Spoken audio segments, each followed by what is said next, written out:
Welcome to EGME-331 Solid Mechanics Prerequisite video series, and in this video we'll be reviewing the topic material flow.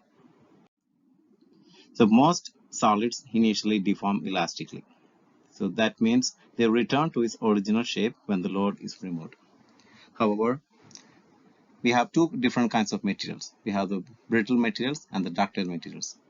So rigid materials, which are mostly brittle, we can consider several metals, concretes or rocks. They can sustain large forces while undergoing little deformation. But if the force applied is sufficiently large, the material can no longer sustain themselves by the elastic deformation. What happens to them is the internal structure of the material decides its failure mode. As greater and greater force is applied to the brittle substance, such as the rock or the concrete, a point will be reached at which the internal structure can no longer sustain the applied load by the elastic deformation, and thereby the material suddenly fractures. This behavior is a characteristic of brittle materials. Now coming to the material flow. For ductile materials such as mild steel or aluminum, after the initial period of elastic deformation,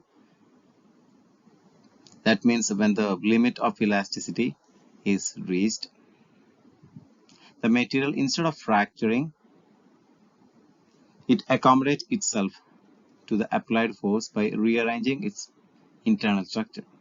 This results in what we term as a plastic deformation, which will continue as long as the forces are applied.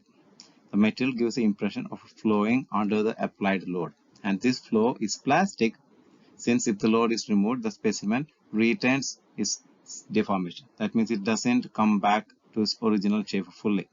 Eventually, the plastic flow will come to an end. The deformation will ultimately tend to concentrate in one area, which will break the material.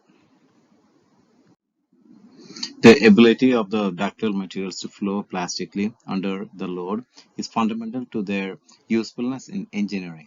As a consequence, an understanding of the plastic flow is vital in the engineering as well as the manufacturing technology, particularly in the production of large number of objects in a variety of complex shapes. Now, the plastic flow is also a central factor in the attempts to understand the movement and the flow of rocks under the conditions of high temperature and high pressure.